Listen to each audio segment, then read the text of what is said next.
Whoa, whoa, whoa, whoa, whoa! What's Oh. up? What's up? How y'all doing? Hey, Hey, you! Come on, sit down. You've been sitting at the grown-ups table. I'm your host, Jesse Pimpinella, and as always, my partner in crime, John Jacobs. Thank you so much, and happy Wednesday to all of you.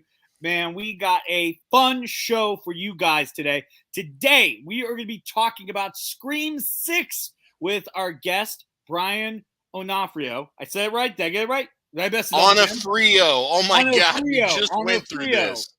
All right. I'm going to get this right by the end of the show, okay? That's how professional this show is. I'm going to say his name 5 different times wrong, and eventually I'll get it right. That'll be funny. Do that. No, we'll just keep going with that. Yeah. I'm going to call him Onofrio because he like that. All right, anyways, we are super excited to be talking about Scream 6. We're going to be talking about the plot, reviews. This will get spoiler reviewy, so just want to give you a heads up. So if you haven't seen it yet, this is a great show to kind of, put as your reminder to watch later after go seeing Scream 6. We're going to be talking about the killers, and we're going to be talking about, the lack of Neve Campbell. We're going to talk about Gale Weathers. Should we had her in the movie? We're going to be talking about the suspense of this movie, because some are calling it the most suspenseful of all of them. So I know John's already giving us reviews. I don't think there's ever been suspense in a Scream movie, but okay. All right. So anyways. Fuck you, John. Hey, I don't see Sarah on the show. You don't get to say fuck you, John, unless you're on the show. That's fair. Fuck you, John. All right. Okay, I see how it is. We're not playing by rules. Anyways, if you're watching this on YouTube, thank you so much for watching this on Facebook Live. Thank you so much. Make sure you like and subscribe if you're on YouTube. But if you're on Facebook right now watching it live, we would love for you to share, light up the comments sections, and join us for the Grown Ups Table event, because we're going to bring our guest onto the show. Please give it up for Brian Onofrio, everybody. It's a Scream, baby! I see what you did there. You just need some spit flying out of your mouth when you say right. Sorry, Brian. I keep butchering your name, but it's all good. It's all good. Like we were talking about that pre-show, and so I pretty much will answer anything. It's all good. Let's say it together one time. Let's make it official, right? Onofrio. There you are. Onomatopoeia. I feel like Jesse's putting in extra vowels now. He's like Onofrio. Like, no, dude. Onofrio. It is Italian, so you're close, right? Onofrio. I'm saying it. I think I'm saying it like I'm trying to say it like I'm from Italy or something. Well, if you were, then it would be Onofrio, because that's the way my sister-in-law. Onofrio. Yep. See, there you go. So that would be the Italian way. There we go. We'll just blame my one paisan's linguistics to another. We'll just blame me. Anyways, thank you so much for joining us. And I gotta say, we were talking off air. You have a bitchin' background right now, because right now, he's living in my fantasy man cave, because everybody knows I'm a diehard Rocky fan, and then I love Scream, I love Jason, and I love alcohol. You have it all in one spot. There are little knickknacks. So this is the bar that I built back during COVID when most of the places shut down. I was off work for like 7 weeks. So it was like, well, what do we want to do? Let's remodel the house. So I built my bar. So, and then there's little memorabilia hidden in everywhere. The busts normally aren't here. I brought them down for the show. But there's like Jobu from Major League right here. I thought that was Jobu. Stay away from his rum, man. Then my Rocky shorts, the one is actually signed by Dolph. Nice. All right, hold on. I want to put it up on the big screen. All right, there you go. You got a high C. You got high C and everything there too. That's an ecto cooler hidden up there. Oh, look at that. So, and then over right behind my head is the can from Jaws, Quint's can. Oh, nice, dude. So there's little knickknacks hidden everywhere. What's the autograph that's over your? So there are 4 of them. I'm going to step out of the shot for a second. Yeah, there's some WWE stuff. Ooh. So I got the Honky Tonk Man, Victoria, Molly Holly, and Chris Jericho. Nice, dude. You got Jericho, man. There you go. Jericho's another guy biting his teeth into the horror genre. He was recently in the post-credits scene for Terrifier 2. Oh, I did not know that. Yeah. Yep. I like that he's showing up in all these movies. He was in Jay and Silent Bob reboot. He was in a bunch of stuff, so I like that. Anyways, I gotta say real quick on Jericho, I love all of his podcasts because he fucking keeps it 100% real. Yes, And he does. it is great not only hearing him just like no bullshit explain what actually happened in a lot of events that were bullshitted to people, but he also doesn't take shit from anybody, and he will straight up just tell you. So if you guys get a chance, check out any podcast Chris Jericho's on. There, absolutely fantastic, and you'll learn. So, well, anyway, so today we're going to be talking about Scream 6, everybody. Scream! This movie coming out had a lot of baggage. Whether you like Scream 5 or not, it did make its money. It made its money. It got greenlit pretty fast, and this thing got fast tracked to a year. It was pretty much a year because the first one, the fifth one came out January. This one came out March, so about a year. yeah, And this one, and then behind the scenes, we had a couple issues. We had Nev Campbell exiting. Which almost spit out my drink. Like, we had a couple issues behind this. Yeah, a really big one, but okay. Yeah, it was a really okay. It was a really big one. That's cool. I have the money numbers here in front of me. I did some homework before the show. Oh, so nice. We'll talk about that. But yeah, we'll talk about that. And I love how it was downplayed. It's like, hey, look, Christmas is gonna happen still, but Santa Claus is out. It's just the way it is. Yeah, that's funny. It's that, like, I guess maybe we'll have the elves. I don't know. You know what I mean?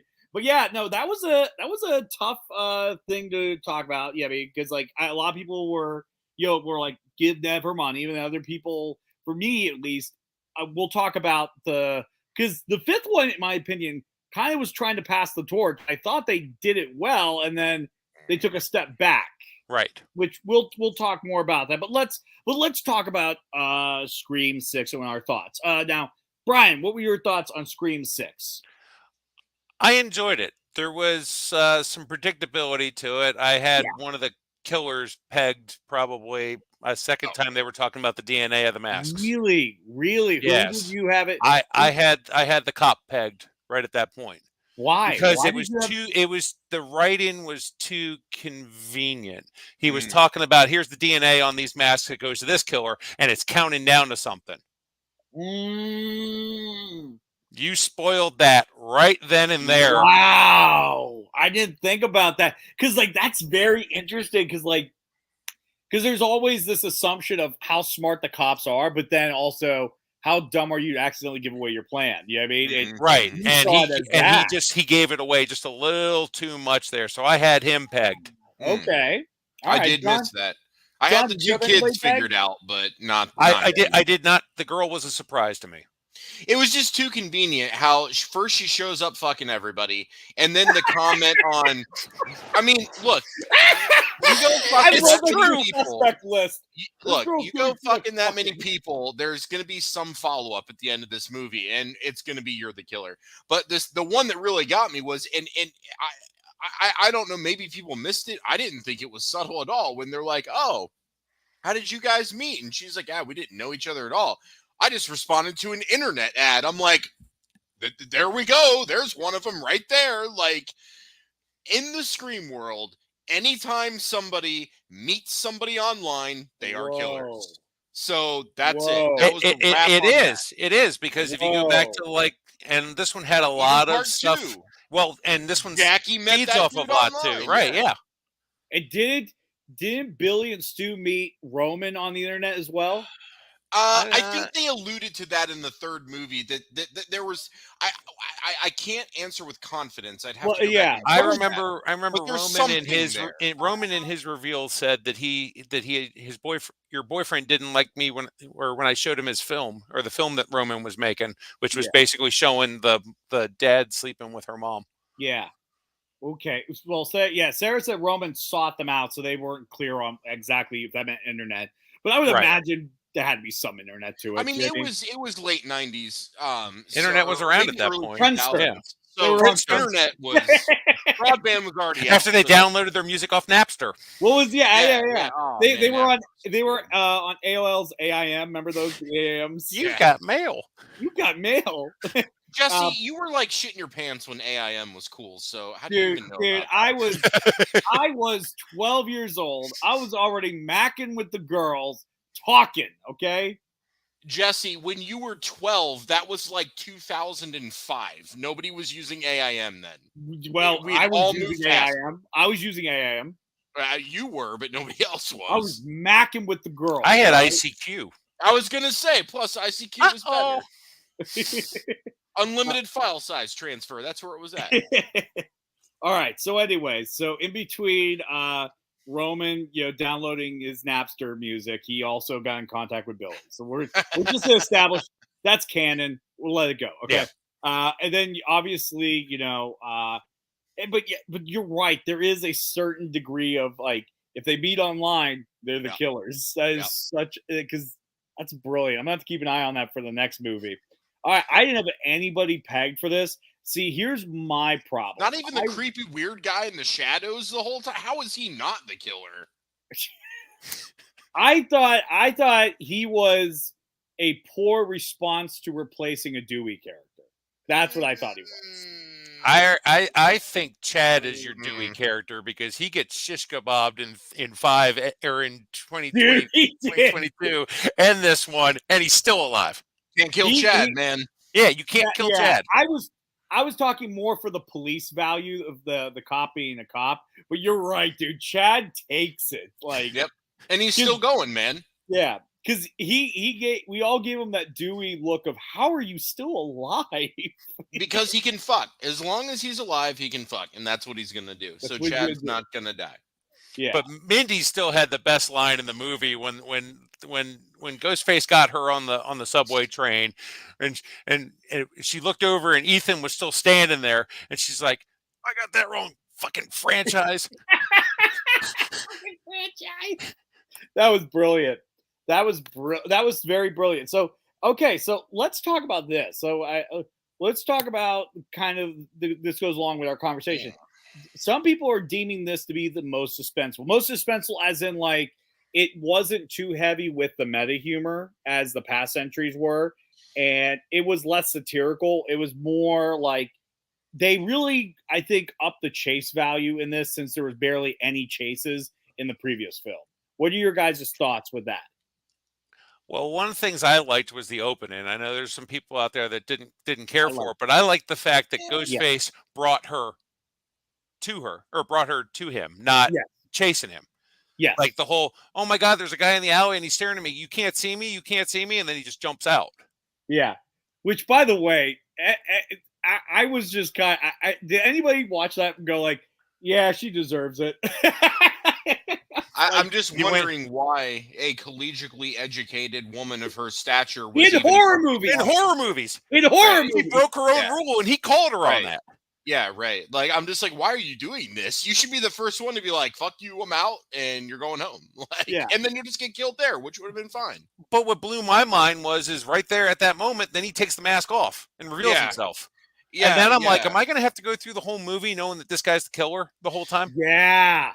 So I thought that was interesting, but at the same time, I'm like, because it just, to me, it was like, we started out strong. Okay, let's do the you come to me versus I come to you. I'm in for that. Okay, it's the teacher. I'm in for that. Hey, we do this little weird alley thing. Fine. We kill her. Fine. But then I'm like, okay, so clearly these guys are not going to be the killers because we're seeing them first, to Brian's point.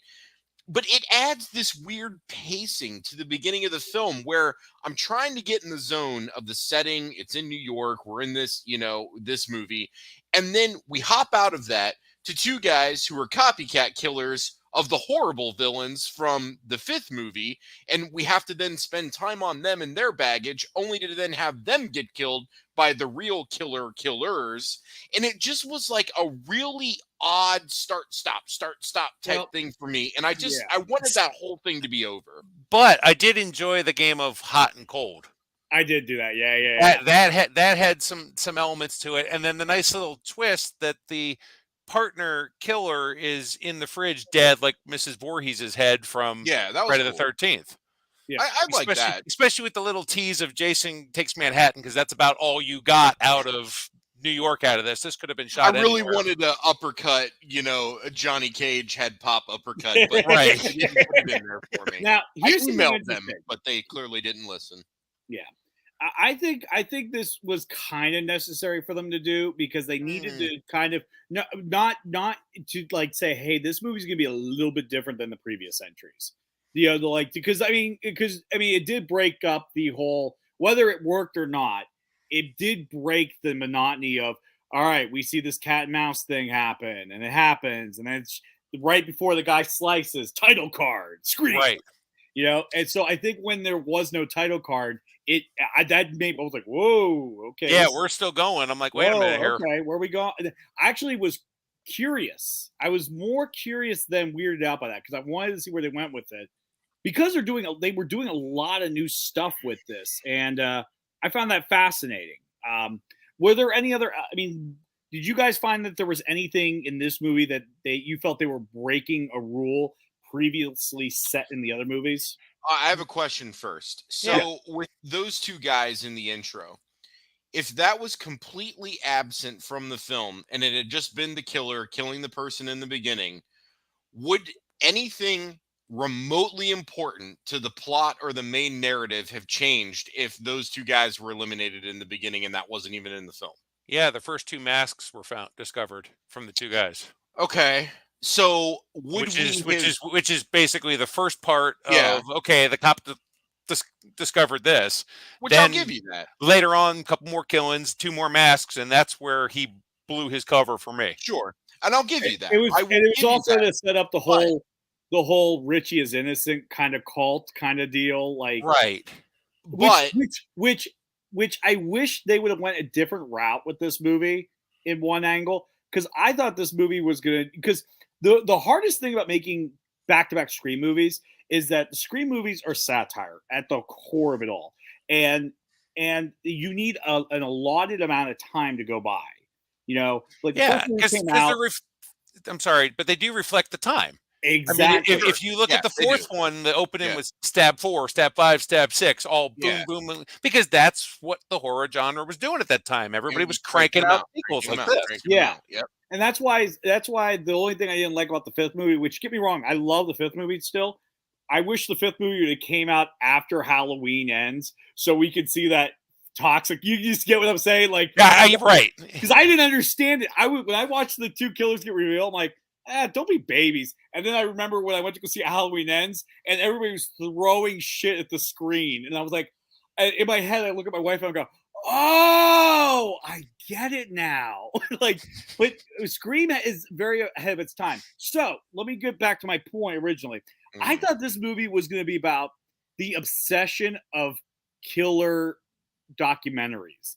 Like, I thought we were going to get to a level of you like how some people almost they remember that whole criticism with the Dahmer movie TV show where they're like, oh, we're glorifying it. That was a great series. I don't care what anybody says. It was fantastic. I watched that. No, I understand that. I thought this movie was going to be about the glorification, the cult following of killers. Oh, I don't know. I think it brought Richie to a whole nother level. Yeah. Just because of the fact that in the end, you've learned it's his whole family.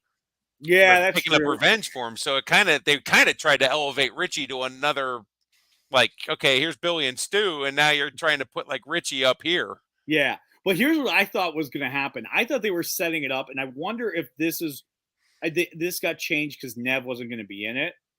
The way they were setting it up for a while, I thought it was Stu going to be the big reveal. Honestly, I had a vibe that it might happen. Because here's the reason why. Follow me. If Nev was still in the movie, they would have definitely done the Stu Macher thing. Because they made this whole thing about Stu is kind of the forgotten guy. Stu was kind of like the Ron Goldman of the OJ killings. We kind of always go. I know that joke is. Whoa! Look, but his TV was there at the end. What? Yeah, true. His TV was there. True, but it's always Loomis. It's always Billy Loomis, Billy Loomis, Billy Loomis, Billy Loomis. It's always Billy Loomis. So I thought this was gonna be like this, like you forgot Stu Macher. So there's stuff floating around already. I know 7 hasn't been greenlit yet, but number wise, we can go over that whenever. But there's rumors already that he's already talked to these Radio Silence guys for part 7. Yeah. Oh, I definitely have. I know that they have a movie to do first. Correct. Before doing, and apparently it's in Scotland. It's an IP project, but it's not entirely. It's gonna be like half a sequel, but more of a requel kind of deal. So I wonder what they're gonna do.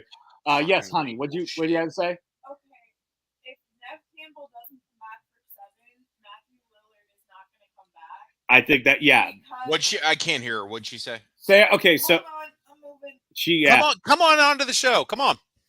Hold on, give me a second. So basically, okay. So yeah, she's right now. She's on her way. Sarah's like a diehard horror fan with the Scream franchise. So There's a reason why our dog is named Sidney. yeah, our dog is named Sidney Prescott. Okay, so Hey, there's Sarah. Welcome, Sarah. She wasn't feeling, she wasn't feeling 100%, but when it comes to Scream, she's too diehard about it. okay, Well, good. So And she likes to argue with me about Scream, so it's a good franchise. Fuck you. I didn't say it wasn't a good franchise. Okay, so when Nev got fucked over by, I think it was Spyglass, that didn't. Spyglass. Yeah, Spyglass. Yeah. And she made her little statement, which justified. Matthew Lillard was like defending her decision. So if they can't get Nev back, Matthew Lillard's not going to come back because he Good was point. very, very vocal about it. Yeah. He did. There were like 2 videos that I saw of him just talking about it specifically. So Spyglass like royally fucked up. Mhm. And also there's a reason why that Scream 6 shut down for like 6 weeks to rewrite it when Nev officially said I'm not coming back. Yeah. So I think Stu was originally supposed to be in it, and then Spyglass fucked it over. I would have liked that so much. I better. do too. Just killed again by his own TV again. Yes. That would have been fucking epic because then they could have done all of this shit where it would have been like, hey, I'm the puppet master. I've been pulling these strings since the first fucking movie. Look at all the shit I did, all the people I manipulated, blah, blah, blah. Got this whole movie franchise going, made all these people rich, killed all these people. Like, that would have just been fucking amazing. I'm even more upset now the more I think about it because instead we got some weird family that's bad at acting and apparently like crazy and I assure you that You didn't like the double knife, dude. Okay, and I just again I have to point this out. This happens anytime we have a petite-sized Scream killer, and it pisses me off because the whole movie we see and the a ghost face is like this tall, and 225-pound stacked body in a Scream costume, and then when we do the big Scooby-Doo reveal at the end, it's like some 5 foot, like 115-pound person, and I'm just like, okay, I could defend this, not great. The Emma Roberts one was horrible. yeah, That she was very tiny. Like Amber from 5 didn't bug me as much because she was at least taller. taller, but still not as tall as not as tall as the stunt guy, but it wasn't as bad. When it was Emma Roberts, just like how it doesn't make any sense. I think it's like this. It's here's the we were listening to a podcast with the directors, and here's what their justification is. It's this whole like this mythos when you put on the ghost face mask and think you have ghost face strength. Like, you ever notice how like super strong every ghost face is? You get those powers via osmosis when you put the costume on. Like I think it was Stu or Billy. One of them took a beer bottle to the face in the first movie. Billy. No cracked ocular cavity, nothing. Right. No that was when Tatum was throwing. Yeah. Nothing. Just that face was beautiful. Yeah. So either Billy had the perfect face to still get some from Nev, or Stu was still out there. Nobody had any visible marks. So I think it would have been Stu though. I think it was Stu. Yeah. So I think there's this weird kind of an illusion they kind of give off in these movies. When you put on the Ghostface mask, all bets of logic are kind of off. Is Hogwarts calling? I know, that's what I was just thinking. We're in the wrong movie now. Yeah, I was like, where's that coming from? thought maybe I had a tumor or something for a Yeah. second.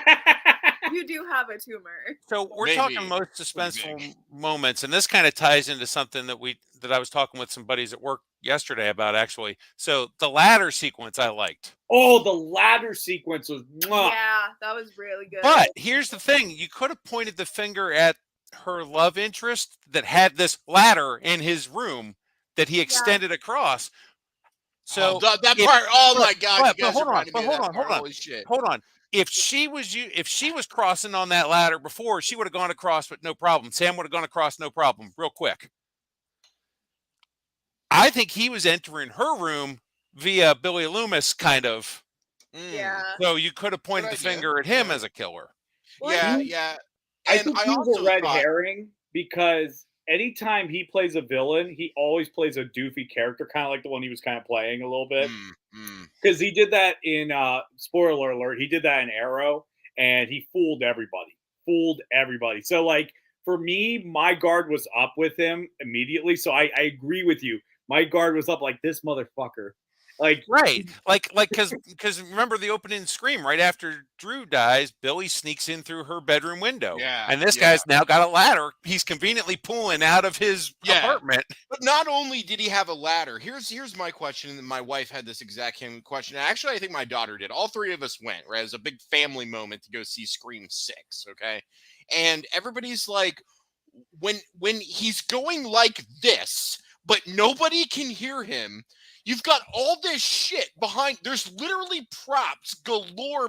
Break the window. Throw an object at their window. Do something. Instead, he just did the whole Team America. And nobody saw him. Like, bro, I got one better. Right that whole sequence and everybody with cell phones and nobody called 911. No, nothing. You know, critical thinking isn't a thing in horror movies. Correct. That's why I always love the cabin in the woods explanation for this. When they're like, "Oh yeah, we start gassing the air with pheromones and stuff that makes their decision making impaired." Like I love that. So I think just in horror movies, that's just we just have to. That's the go-to. But it's like you have the man has a ladder, a full-size extendable ladder. Listen. And yet he can't grab the ball off of his little couch table and throw it through the window? Like, come on, man. John, the government is putting fluoride in our water, and they're putting that weird gas in the cabin in the woods that makes us all stupid. That's what they did. Every horror movie, it's the government. And if you don't believe me, look at Texas Chainsaw. We'll know why. Texas Chainsaw 3. They worked with the Illuminati. That wasn't 3. Oh, it was 4? No, it was 5. Which one? Which Texas? It's New Directions. Pretty sure it's 5. It's 5. Yeah, it's 5. The worst one. That's what I mean. So it all comes down to the government. Okay, I'm kidding. I'm kidding. Okay. The government did hide Jason from us, and that's how he ended up in space. But that's beside the point. So I've already, the teasers and everybody having fun with on the fan groups. There's already, the jokes. Oh, I lost you guys here. Hold on. You're good. There we are. We got you, Brian. We got you. Okay. So the jokes about, so this takes Manhattan. So I've already seen the astronaut with the ghost face on saying in space nobody can hear you scream. I can't wait. I want Scream to go to space. We need to do this. Yes, we do. No. I want it to be on the ISS, the International Space Station. I want some shit to go down. If far, Bill, shut up. Okay. So far, this is. Shut up. Oh my God. I'm really tired, guys. All right. So far, Scream is the only franchise that has not jumped the shark. I mean, you're right. I do not want it to jump the shark because then I'm going to feel like a dumbass for naming my dog Sidney Prescott. I'm already not happy about 6. If they go to space, I give up. All right, so let me go back to the money real quick. Scream can. Yeah, Brian, you've got money figures. So I do have money figures here. So I did some homework. All right. So the first Scream did a total of 173 million. All right. So Scream 2 then 196. That was 96. That's decent. That's so very good. Yeah, that was incredible. Yeah. So 97. The sequel pops off 172. So 172 million. Okay. Then we go to year 2000 for 3. That's still 161 million. right? Then we jump to 4, which is 2011, and that only grossed, and this is U.S. and international total of 97.2. I'm surprised it made that much. Shut up, John. Which is why we didn't get. Sarah, which is are you why going to defend the Emma Roberts. It killed the new trilogy right there. Don't pay enough attention to me. No, because the video camera scene with Gail in the hayloft thing was fucking good. One scene. It was. Yes, it was awesome. That did not save the whole movie. And then the opening's good.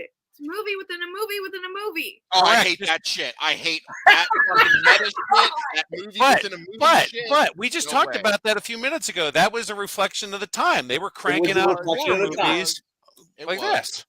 I mean, I just think it's crazy that Sarah's defending Scream 4 because her and I are aligned on a lot of things, but we butt heads on a few specific things, and this is one of them. So I like to get her fired up. Use the Saw franchise as a base for that. Saw was cranking out a movie every year. Every year. Saw 10's about to come out, and Jigsaw's back, man. They got Tobin to do it, so it's going to be good. And John, the only Scream adjacent thing that I will trash is the TV show. I will not trash the movie. Oh wait, that was like an MTV Teen Wolf show. Yeah, and it fucking sucked. Yeah, I didn't watch it. I don't plan on it. Jason. Sorry, Scream. I'm really tired, guys. No, Jason, I'm fucking stupid. You're illiterate. Let's jump ahead. Okay, so we jumped from Scream 4 to Scream 5. Scream 5 show, please. I'm sorry, Scream 5, 2022. I didn't know what I was walking into, so I have notes. Oh, you're good. So 2022, okay, it does a total of $137 million. Okay, it's, U.S. is up. Scream 4 went from 38 million to 81 million U.S. Scream 6 has already beat it. It's 148 million. I thought it was actually higher than that, but yeah, that's good. Well, that's as of Monday. Oh, what was 5? Go over the 5 numbers. 5's numbers was 137. It was 81.6 U.S. Okay. So Scream 6, 148 million as of Monday. It was 98.8 million U.S. Okay. I'm really surprised. It's showing that there's life. It is. And I'm surprised that this franchise does as well as it does in other countries. Because, other countries Japan does horror really well. Sometimes there's some good Italian horror. But, other than sprinkles. The international has really fallen off, though. If you go from Scream 1, international was 70 million. Scream 6 is only at 49.4 right now. All right. We're going to take a timeout. John? No, I'm not prepared for an Italian horror discussion, so we're not launching into that right now. What we're going to do is I'm going to give you some homework. And you're going to watch some Italian horror movies. I'm going to pause my live stream of the show so everybody can see it here. And I'm going to go here, and I'm going to go here, and I'm going to take these notes down so I'm doing this for real. Okay. First off. And then I'm going to take a picture of the screen so we see the whole thing. There you go. Yeah, note this date. And then if you can't, hold up today's newspaper so we know that this is happening right now. And look, I fucking hate subtitles, but I'll do this for you, Sarah, because these ones are dubbed. Okay. Okay, awesome. The original Suspiria. Now, John. You got to spell shit for me. S-U-S. Thank you, Brian. Thank you. C-I-R-A. Suspiria. Now, if you don't like this movie, I will cut you out of all of our wedding photos. Man, that's not fair. No, that was a good time. Fair. This movie is my life. Yeah, that's not fair. That was just so you know, Brian, just so you know, he married us, so that wedding photo is going to look very awkward. Yep. And I was wearing this. I do remember that. So it's going to look very awkward. We have I've known John for years. I think I remember seeing that picture. So yeah. That's only because my hair was growing in all fucked up, and I had to. No option. Okay, next movie, Sarah. All right, next movie. Should we have him watch Zombie 2? Zombie 2 is only watchable because you get to see an Italian director drug a shark so much that they actually got a actor to wrestle with the shark. Zombie 2 it is. So just the beginning is what you're gonna watch, and then, dude, they drugged this shark so badly and overfed it. So the guy was like putting his arm in the shark's mouth and shit. And it was just like, Dude, the shark looked fucking wasted. At least it was a real shark, man. They tried. All right, you're also gonna watch Deep Red. Deep Red's good. Deep, like deep red. Deep Red. Red. Got it. Okay, and for funsies, Yeah, New York funsies. Ripper. New York Ripper. New York Ripper. New York Ripper. Okay. You'll either love that one or you'll fucking hate it, but either I'm way, be you're mad gonna for laugh. setting me up for some bullshit. Anyway, so let's get back to Scream. Let's Back get to Scream. Brian, so we're looking at the sixth movie numbers. It looks like we're good to go for a 7. We are. We're just waiting on it to be greenlit. But as we talked about, they've got another project going on right now first before we dive into that. Yeah, that'll give us some time to a year or two, and maybe we can write better killers in this one. Just not get into the Disney Star Wars syndrome. Yeah. Oh, Brian, excellent point, man. I feel like that's exactly what's fucking happening with Scream, man. Yeah, the killers were fucking weak.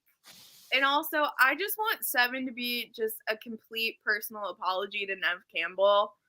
Because Jesus Christ, 6 showed you can't make Scream without Sidney. I don't give a fuck that they passed the torch in 5. The only reason why I saw 5 was because the trio was back together. But they were never on screen together. Same thing that Star Wars did. True. They were never on screen. True. They were never on the screen at the same time together. I think one of the tough parts about 5 was I think 5 for me gave a definitive ending. It did. And it would have been good just to continue the movies. I think, which brings me to my point here. Was Gale Weathers necessary for this movie? No, she was not. I don't think she was. What do you guys think? Didn't do anything. Literally nothing. I mean, they did another spin on the punch. That was funny, that was fun. That was good. Every movie. Yeah. I don't know. Her sequence was good, but she didn't have any other like her chase sequence because it's the first time she's gotten a call from the killer. Yeah. Because Randy intercepted the last one. Yeah. It's just like I just felt like, look, I think if Gale wasn't in this movie would have been better because then the whole Neve not being in the movie wouldn't have stand out. Yeah. It would have been a pass the torch, and it wouldn't have given her that dialogue that, oh, well, Mark's with the kids, and which confirms she's, unless she married a different Mark, she's with the guy from part 3. Kincaid, yeah. Well, I also think if Neve was in 6, Gale would have died. Yes. Yes. Because when they did that sequence where, what was it? They realized where Ghostface's location is. Why the fuck would Sam and Tara know Gale's address? I didn't think about that. That's a good point. That was a Sidney thing, and I think Sidney was gonna find her dead. Here's my other thing. Let me take the floor real quick. Fuck Gale Weathers, and here's the reason why. Okay, all right. What happened to we're gonna let those fuckers die in anonymity? And then all of a sudden, she wrote another book. And then she wrote another book. So she pissed on Dewey's legacy. Wrote another book. That's why I could not stand Gale's character so much because she always reverted back to being like a fish. No, but it could have been one of two things. A, her apartment was fucking nice. You gotta pay that. She has to pay. she's got a news anchor job in New York. She's okay. She's okay. Also, what I could see is what's that book about Dewey? Can I fucking finish? Sorry. Okay. So it also could have been like she wrote the book as like an exercise to deal with her grief, and then was like, "Hey, this is fucking fire." Publisher. I totally. I could see that. Yeah, I think that's what it was. Yeah, I got no argument. I bitch about my ex-girlfriend on my first comedy album, so okay, fair enough. See. Fair enough. I got for me to argue that would be just full. I'd be full of shit. Fucking hypocrite. Yep. I think she used some of those profits from her book to get some more plastic surgery. Because why does she look worse? She was looking a little rough in this movie. Like I kept calling her Mr. Jefferson from. That's what it was like, man. I was just like, she's not quite Joan Rivers yet, but she's getting there. And look, I don't judge people. Do what you want, but I'm gonna make a comment if it looks ridiculous, and I mean it looked ridiculous. Most of her dialogue was a lot like her face filler. What? Stop it! No, you were a hack. I was a hack. Jesse, write that down, and you perform that later, and it'll go over really well. It will. Yeah, I think I felt really good about that. She doesn't like Dude, here's the thing. When she says it's hack, it doesn't bother me because she's been to my comedy shows before, and she'll look out in the crowd and go, "Why would anybody pay this much money to see you?" Yeah, 'cause it's not funny. Again, she's like, "All I have to do You're is hack, man. yeah." So yeah.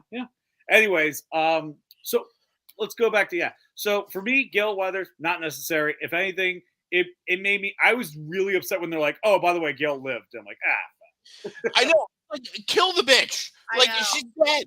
Just be dead. It's the second time she's been stabbed. We can just get. Well, and She got shot. She got shot in the fifth. Jackie. Not in the second as well. Yes. She had on a vest. In the second one. Didn't she have a vest? No. No, remember, The it bounced second off one, her she boob. got shot and implant. fell off the stage during at the end. Mickey shot her when Mickey got shot. Okay. Yeah, remember she made a comment about how it bounced off her boob. She's like, "Oh, it bounced off my boob."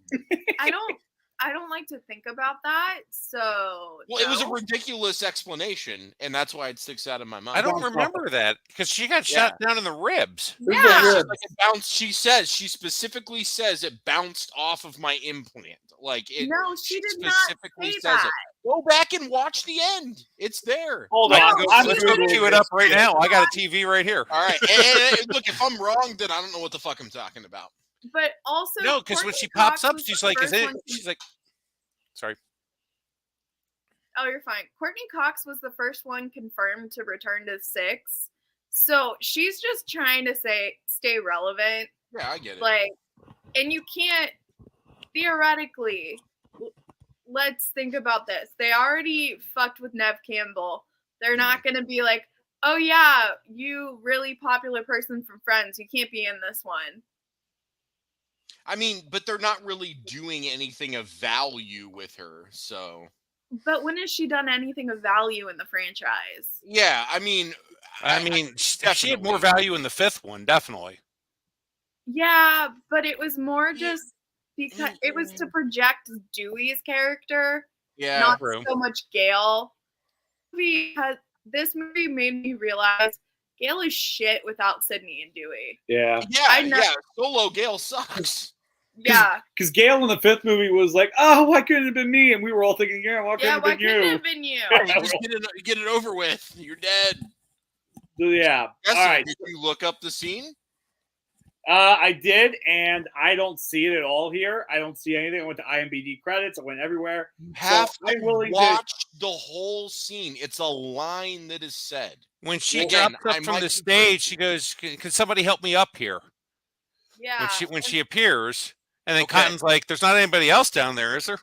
Okay, so And she says it bounced off a rib. All right. She does. I remember that line. Are you sure it was a rib? I'm pretty sure she said it bounced off of her implant. I think you're confusing it with 4 when Oh, here it is. Here it is. Hold on. We got it. All right. In Scream 2, when Gail gets shot and gets up later, it says, "Just bounced off my rib."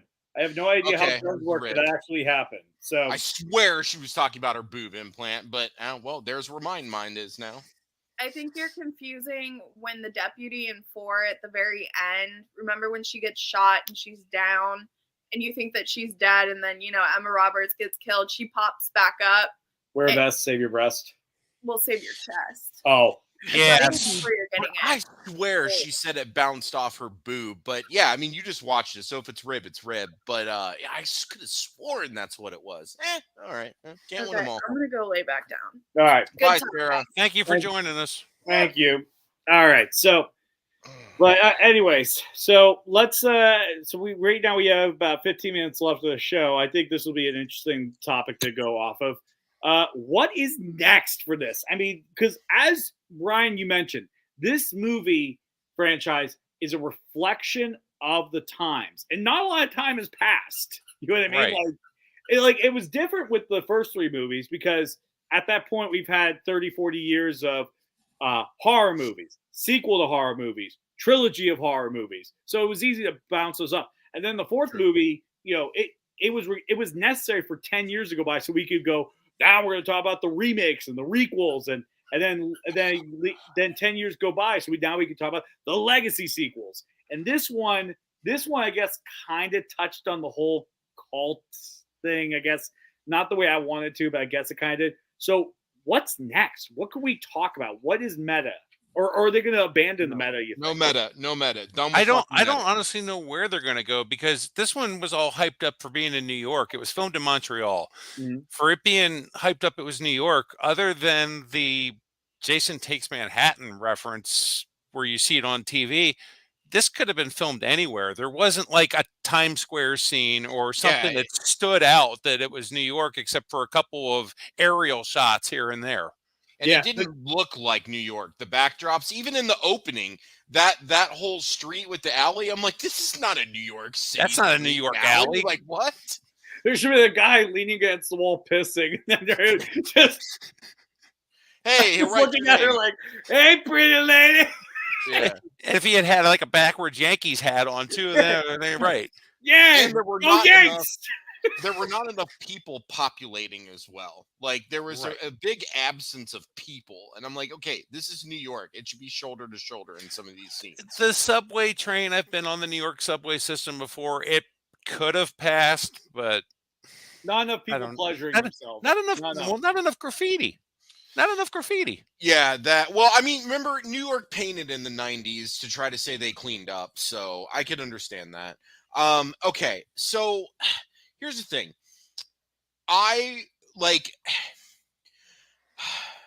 We watch Scream for two things.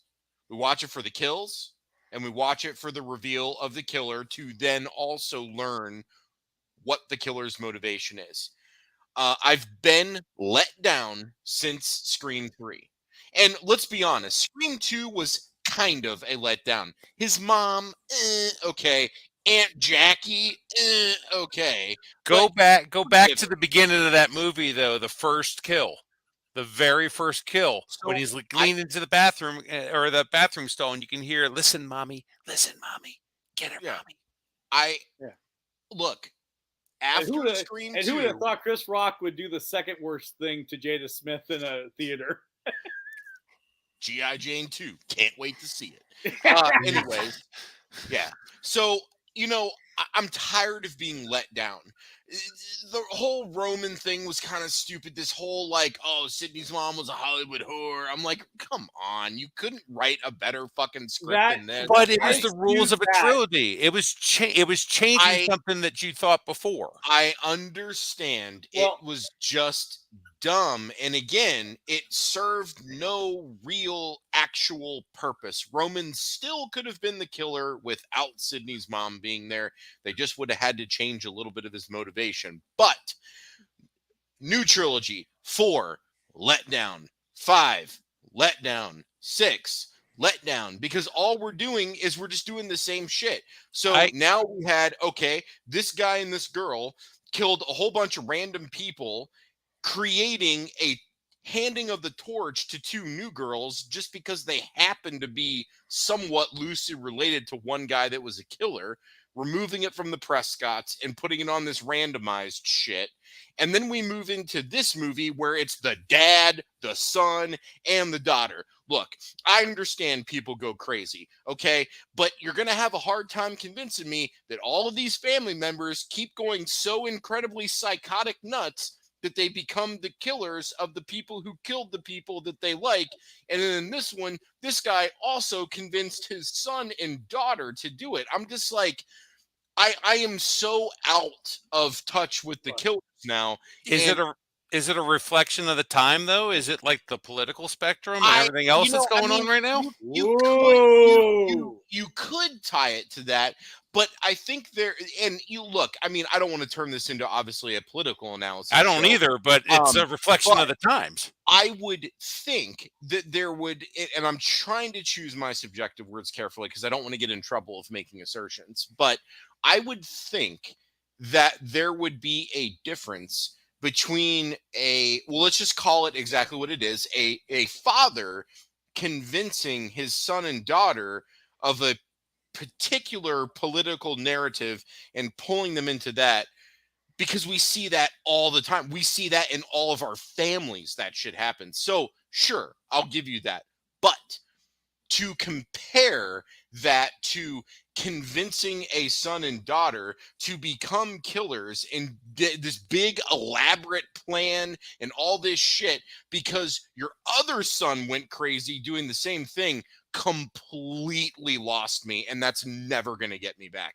That was the most disappointing part of this whole movie, other than I don't care about any of the characters. That was what was really disappointing. I actually thought this was better than 4 and 5. I didn't mind the movie. I just had a huge problem with the ending, and I've been reading a lot of that online, and I will agree with that as well. The ending, the reveal, everything all of a sudden, like, you had a decent pace going through the second act, and then all of a sudden the third act was like jammed right in. And it's me, and it's me, and it's me. I'm like, oh my God, like, what the hell? I did like that they finally did a third killer. Like, I was waiting for that type of plot twist because we've always done the 2-1-2-1-2-1. Let's really throw everybody off. Let's do a third. I thought at one point, I even whispered to my wife, I'm like, if they do Murder on the Orient Express, I will literally come in this theater. Like they're all doing it. Everybody is involved. I have a question. So were you edged and ready to go, or would you have built up? Oh man. I was like, let's do this. It's everybody, isn't it? That's why I think Hayden came back. I think she came back to fill the gap for God, for Nev. And Terry needs to go back. And hold on. So if Nev was there, maybe Hayden would have been your fourth killer. It could have been, and 4 killers is too much. It could have just been her. You know, they could have done the whole freak out thing. Oh, I got stabbed. Now I'm going crazy. We've seen that in millions of movies, but that would have been better. I could have at least said, okay, I get that. Kind of the setup was there with the line going, well, she was fired from the Atlanta office, so I don't know why she's an FBI agent. Unless it was just a total another trying to shake us off the trail that we already knew. I think that was just purpose deception, but I agree with you because that would have been the setup right there. And dude, and I will admit, there were like 3 lines in this movie that I auditorily laughed out loud in the movie theater. I don't remember the other 2. That's how insignificant they were, but it was funny to me when I heard the line and I laughed. But at the end, when she's like getting put in the stretcher and she's like, you know, I'm always here for, I'm obviously making up the line. You know, said, I'm always here for you. If you need anything, just give me a call. I lost it. I was dying. I'm like, who wrote that line? And I actually was dying laughing at Sam's rips on Richie. How was that? Oh my God. How was that? She was the roast master. She was the roast master there in the third act. Woo! She's got the pissed off family right in front of her, and she's just ripping her ex-boyfriend. Yeah. So you know, my thing is I would like to see. I don't want to use the phrase I want to see Scream go back to its roots because I feel like it's done that, but because times have changed, the presentation is just differently. But we've replicated all of these movies twice now. We've replicated the killers, we've replicated the films. They just look different because it's this trilogy versus this trilogy. Okay? Well, and I don't think we're done with Force this. Awakens. I don't think but I don't think we're done with this trilogy. I think 4 is the throw. I think 4 is the throwaway. I think Radio Silence started it over with 5, 6. So where do we go now? What do we reverse from 5? I agree. So what I want to see is I want to see the time and effort put into a meaningful plot with a meaningful killer that you can't change or remove anything because then the movie breaks. Because all of these films, and I know I'm being harsh, but that's what we're talking about, is that they hinge on these things that, well, that you could throw this away and you could write this in, like Family Guy jokes, right? You can interchange anything and it always works. I want to see some creative writing to where that doesn't happen, where, look, this has to work, because if it doesn't, the whole thing falls apart. This person has to be the killer, and it's going to be this big elaborate thing that everybody loves, because if we don't have this, we don't have anything. I feel like they put all of their time into trying to film more brutal kills, which, by the way, all we did was stab people in the stomach this whole movie. Half of them died, half of them lived. I was actually disappointed. It was filmed more brutally, but it wasn't inventive enough. Scream always has one or two inventive kills, and I just didn't see it in this film. Yeah, like Tatum with the garage door. Yeah, so I want to see more creative kills. I want to see a more thought out, meaningful plot and a killer that I actually give a damn about. And then when the reveal and the explanation happens, I could be like, holy shit, this is amazing. I didn't see this coming. This movie fucking rocks. And I have not had that experience with a Scream movie, and I want to have that. I realize that I'm talking about me, but that's what I would like to see. I think you can get that. But I think Spyglass needs to not screw around. If you're going to get Nev back, you get Nev back. Yeah, she has to. She has to be back. If you're gonna get that ending that you want, you've got to have her back in there. Yeah, I agree. And you've got to be. You do that. You bring the rumor Matthew Lillard back. Yeah, do it. I'm here for it. Bring his ass back. Bring her back. Do what I said, and let's have a fucking blowout film. And it could be Reservoir Dogs by the time it's ended, as Jamie or Randy said at one point. Yeah. I that's what I would like to see. That is exactly what I would like to see, because I feel like this franchise still has potential to be so much better than it is. And while it doesn't give the appearance of cookie cutter, I think there are certain elements that are cookie cutter, and I want that to change. I want a real, honest fucking Scream movie. Which elements? I love Mindy doing the rules now. I absolutely love every time she. The rules. I like the core four. Yeah, core four. Core four is okay, but here's the thing. I hate the fucking sister. Like, Jenna Ortega's fine, but this fucking sister. Right. I am so over this. Her seeing Billy. Am I going to be a killer? I love it. Not going to be a killer. Like, we have so many people in the Scream universe that are suffering from mental illness that causes them to become Ghostface killers. Like, I want to go away from this, and I want a real film here. Like, I want something that is really next level caliber for a Scream film. Here's what I liked about Billy showing up.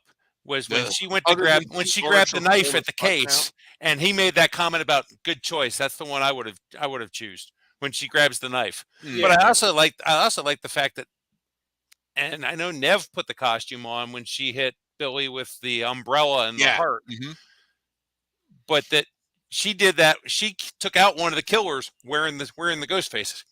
Yeah. Oh, that was a good scene.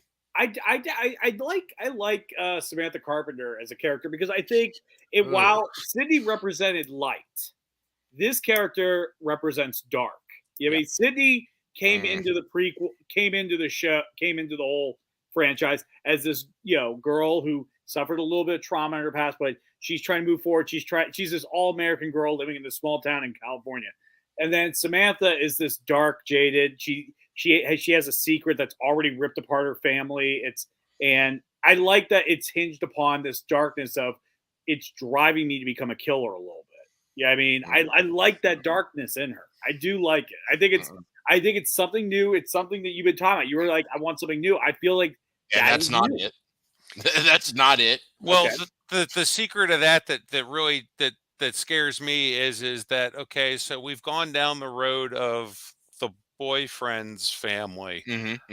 We don't know her mom, and I don't want to go there. I don't want to go there. I want to.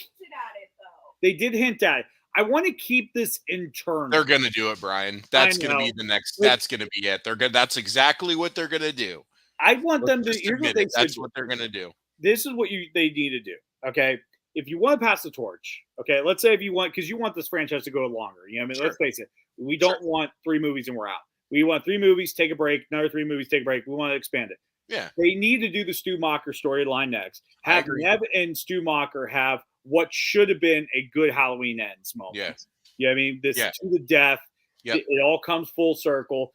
Have them both die. Have them both die. Give Nev her swan song. Yep. Stop hiring fucking Courtney Cox. Even if she's like, I'll do a sequel. When they were filming Stab 3 in part 3. Yeah. Who dies third? Courtney does.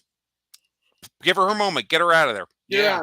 Yeah, We're done. I agree. I can't stand her character. I was like, I'm just done with her character. Because it's just, Gail needs Dewey to be likable. And this movie showed you just how unlikable and how much she pissed on his legacy to get rich quickly. So I'm like, so when she didn't die, I was like, oh, that sucks. I was like, that was my letdown moment in the movie. Like, oh, that blows. And it happened like 3 times. You're like, oh, she's dead. No. Oh, she's dead. No. Oh, she's dead. No. And I'm like, God damn. I think someone in our theater yelled shit when Samantha checks the pulse. She's breathing, but it's faint. Shit. Right. Yeah, no, she's gonna make it into the next. Oh, it was me. Oh, Sarah said it was me. Sorry, I was putting that on someone else. Sorry. I thought there was other people like me. Okay, never mind. It was me. I said shit, and everybody looked at me. Sorry. That was a Dominic Toretto moment right there for you, Jesse. It wasn't my dad that was screaming. It was me. And then it turns out it was me. But anyway, see, that was a twist ending I didn't see coming in this episode. It was me all along. But yeah, woo. But anyways, I mean, and then like at that point, if you want to hinge it on Samantha Carpenter and you want to do this whole thing with her, go right ahead. Go right ahead, whether it's a good idea or not. But that would be the way to do it if that's what they want to do. But you can't have these two parallel.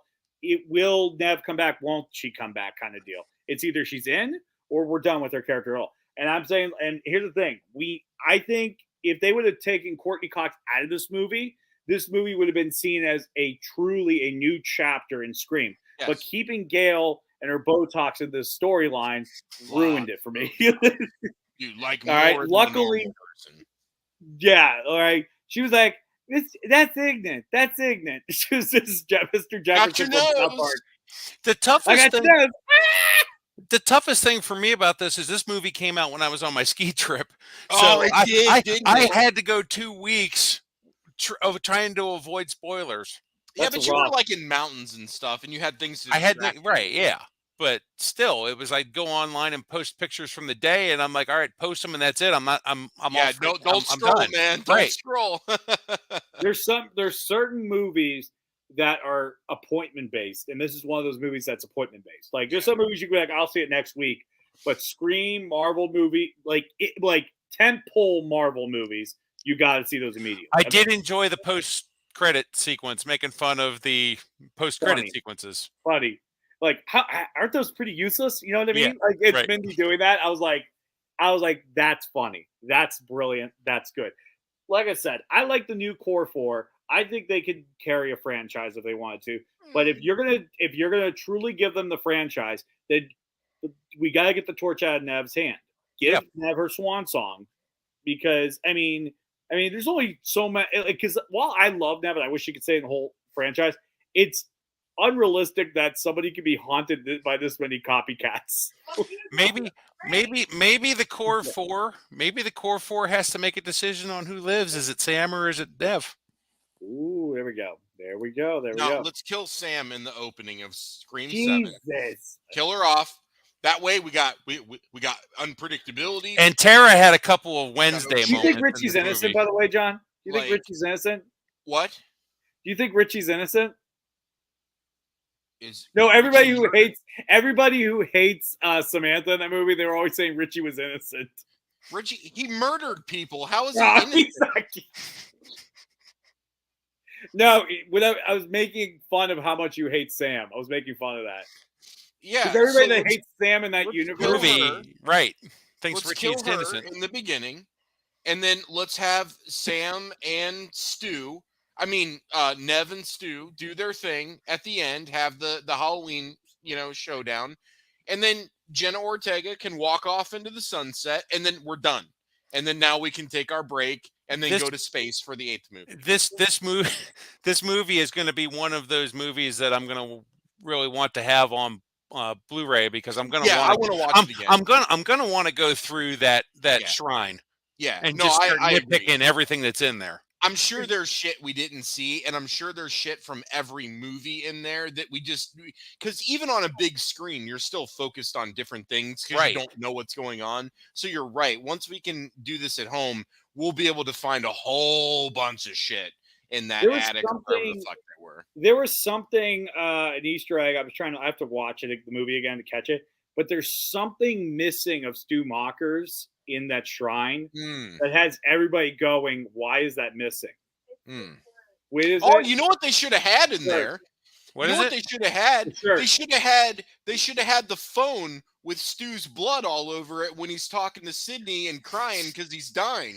Where's that phone? Dad are gonna be so mad at me. So mad at me. Like, dude, where's that phone, man? That phone was iconic. It's covered in fucking blood, man. Right. And the best part I love about it is when Billy hits him with the phone, that was an improv mistake because it stuck to his hand from the corn syrup. Yeah.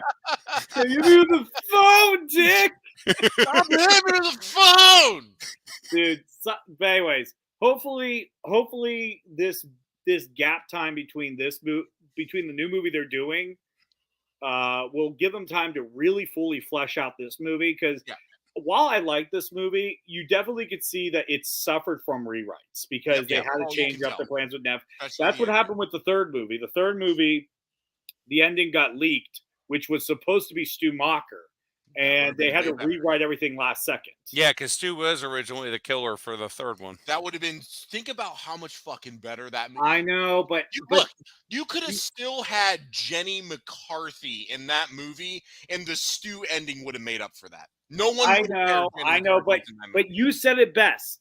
It's all about the surprise. It is. These movies. So as soon as the surprise is gone, they knew that was off the table. I get that. So, what's she saying? The one way that we're going to know that they're using the Stu storyline is when Kevin Williamson has a writing credit. I thought he got a writing credit in this. I thought he did too. He might have got based on the characters. He only has characters. Yeah, I don't think he has characters. I could have sworn I saw. Yeah, hold on. Hold on. I'm looking right now. Let's go. Let's look see. Let's take a look see. Because I think this is just the hide and seek. No, he got the based on characters. It was James Vanderbilt and Guy Busick. Yep. So, do you think since Kevin Williamson is still involved, we could somehow get like Dawson's Creek into Scream, and then we could do something with that? Like maybe Pacey could be the Pacey villain. ends up being the killer since he was in the second one. Exactly. And he's all pissed off because he was fucking that teacher, and then she went with somebody else, so he snapped and started killing everybody in Cape Side. There it is. We got it. There you go. Fucking Dawson's Creek Scream version. Boom. I'm actually looking forward to. I'm going to Disney in a couple of weeks. I'm stopping by the college where they've filmed part 2. Going to do a couple of my little pictures inside of pictures. When you go to Disney, make sure you ride Tron and tell me about how awesome it is. I don't know if my legs are going to handle that. You'll be able to handle it, Brian. It's less than a 2-minute ride. You got this. It's the angle that your legs are in that cycle. I don't know. I get it. Just do it and let me know how awesome it is. All right. Well, hey, that's all the time we got today. Thank you so much for everybody joining us. Thank you, Tom Cook, for joining us in the comment section, which I want to put this out real quick. Scream 7, a remote control drone, is the killer at the end. I like it. We're not far. That would be Stab 10. Yeah. Stab 10, the drone. And then he has a little Scream mask on the front of the drone. With a flamethrower on it, because you got to have the flamethrower. The motive is it became self-aware. That's all. Yeah, there it is. The birth of Skynet. That's how we bridge it to Terminator. This is how we bridge to Terminator right here. And it's going to be like, this robot's like, how did I get the idea to do this? I was in that college class in 1997. Santa Cana. I heard Randy say it, and I was like, brilliant. It's Megan. House 2, the second story. Anyways, thank you guys so much for joining. Brian, thank you so much for joining us. Thank you for having me back. Show. It's been a while, but thank you. Yeah, so it was great. I think it was what was it? Ghostbusters. I think was the last time. Afterlife was. That's why I was trying to figure out how I had to log in. It's been a while. So yeah. Oh yeah. Well, we're glad to have you back on, man. Always a pleasure. Thank you everybody for tuning in. Make sure you tune in next week. Make sure you like and subscribe to us on Facebook. Make sure you like our Facebook page. We go live every Wednesday, 7 o'clock. So don't miss out on it. There's always a seat for you right here at the Grown Up Stable. And until next time, I'm Jesse. I'm John. And you've been sitting at the grown-ups table. Thank you, and have an awesome Wednesday, everybody. Take care, everyone. You guys rock.